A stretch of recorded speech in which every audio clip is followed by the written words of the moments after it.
It was such a nice night. We had just left that Italian restaurant downtown, the one Ashley loves. It was our 2-year anniversary. Everything was perfect. Great food, good conversation, calm atmosphere. One of those nights you wish you could freeze in time. I laughed when she tried to order the Uber but messed up the restaurant's name. I took the phone from her hand and ordered it myself. 5 minutes, the app said. Some guy named Ryan was coming to get us. Gray Toyota, all good. We waited on the sidewalk, laughing at dumb jokes, until the car pulled up. It really was the gray Toyota. The plates matched. Everything checked out. The driver rolled down the window and looked at us. "Are you Ashley and Brandon?" he asked, with a thick but friendly accent. We nodded and got in. I sat in the back seat, and Ashley sat next to me, right behind the driver. He seemed normal, you know? Indian guy, early 30s maybe, medium brown skin, slicked back hair, and a thin mustache. He was wearing a worn black jacket, dark eyes, but not cold. At least not at first. We started driving, and right in the first few minutes, I felt something off. He kept looking in the rearview mirror, not to check traffic. He was watching us. I whispered something to Ashley. She shrugged, but put her phone away. She noticed it too. The route started to feel off. We live in the suburbs, and the usual way home is through the main avenue, well-lit, busy. But he turned right onto a darker street. I figured maybe it was traffic or Waze rerouting. "Is this way faster?" I asked. He replied shortly, "Less traffic," and kept driving in silence. A few more minutes went by, and the weird feeling only got stronger. Everything was dark. Empty streets, no stores, no people. Ashley grabbed my hand. It was cold. I tried to play it cool, but I was getting alert. That's when I noticed something. He didn't have the Uber app running. The screen is black. No map open. Nothing. "Hey, is your GPS on?" I asked again. He didn't answer, just let out a little chuckle. Ashley looked at me, scared. She whispered, "Brandon, I saw something under the front seat. Looks like a gun or a pipe. I'm not sure." My stomach turned.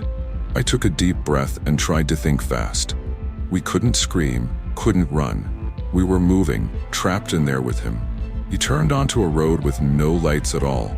It didn't even feel like a street, more like a service road.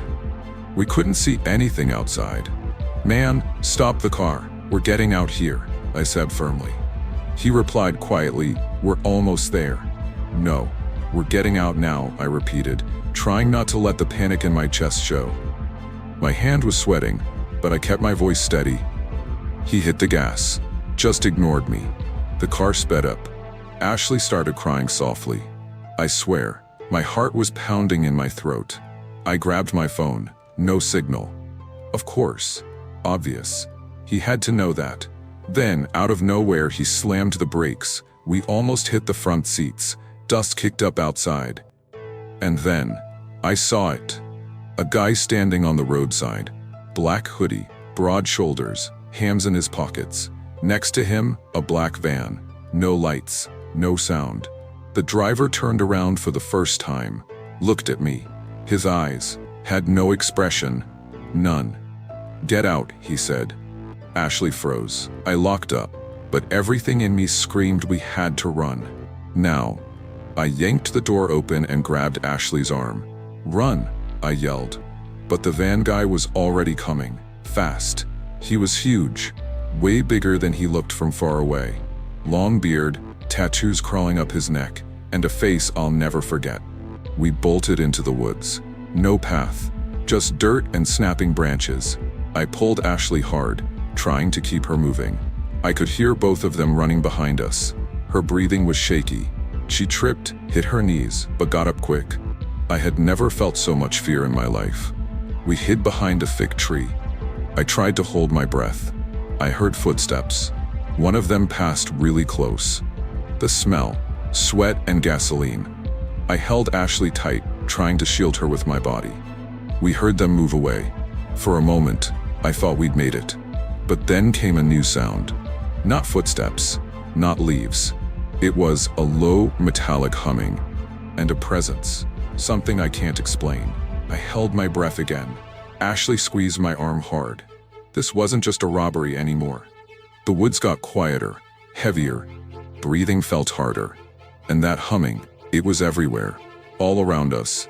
Ashley rested her head on my shoulder and whispered, "You hear that too?" I just nodded, couldn't speak, could barely think.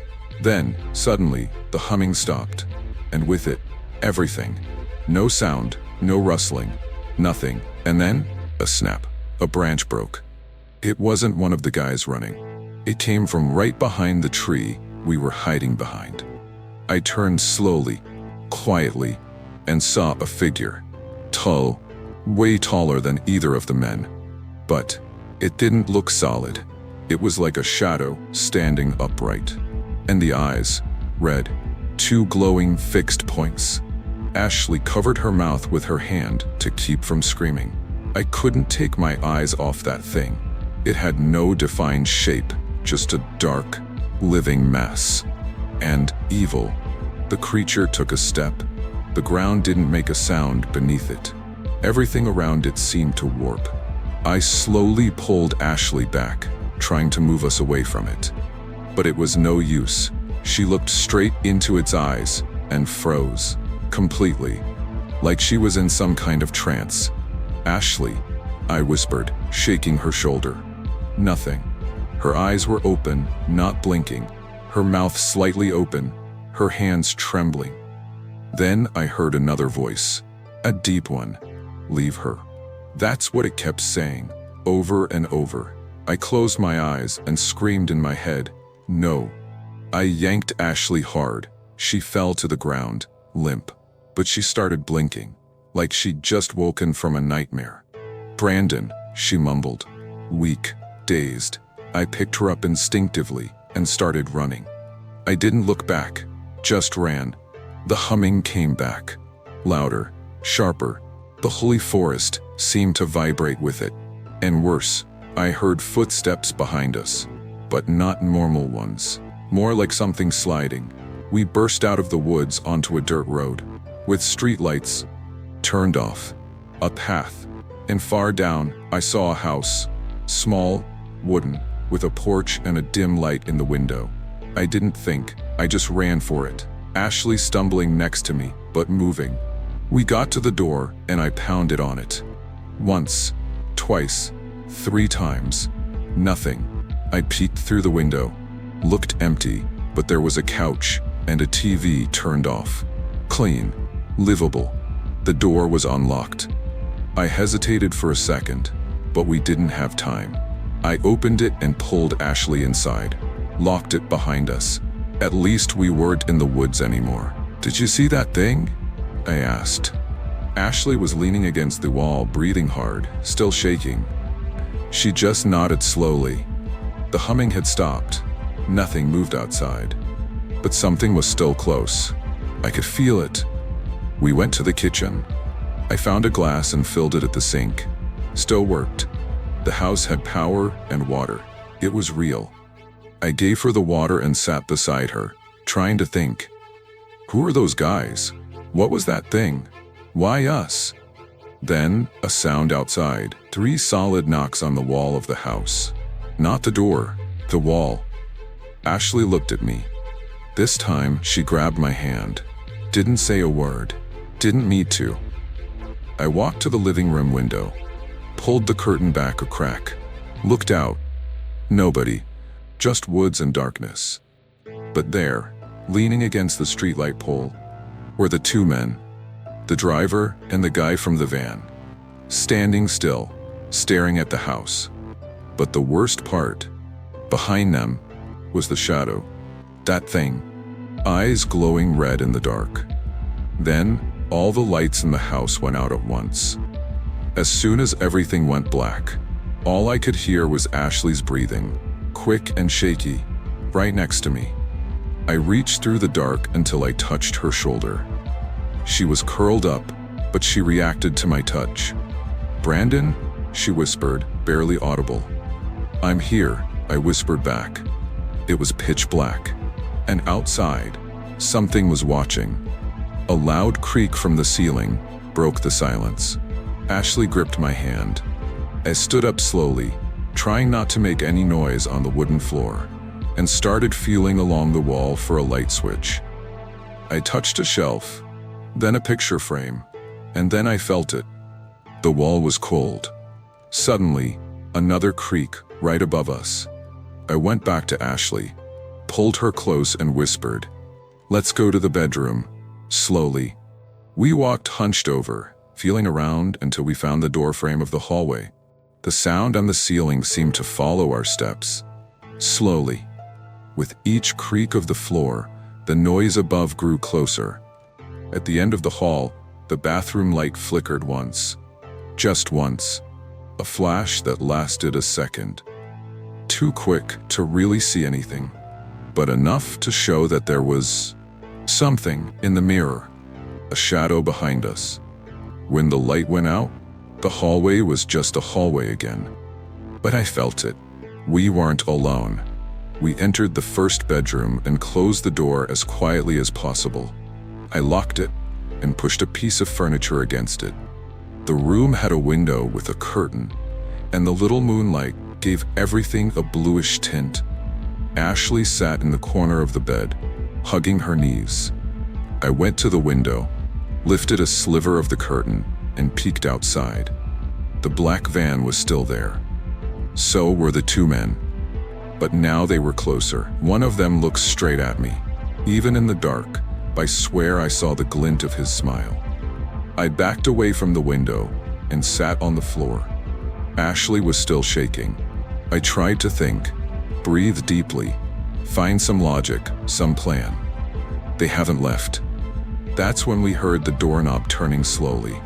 First a soft click, then another, and then came the sound that made my blood freeze. A muffled laugh from a third person right behind the door. A raspy laugh. That didn't sound human. The doorknob stopped turning, and for a moment, everything went quiet again.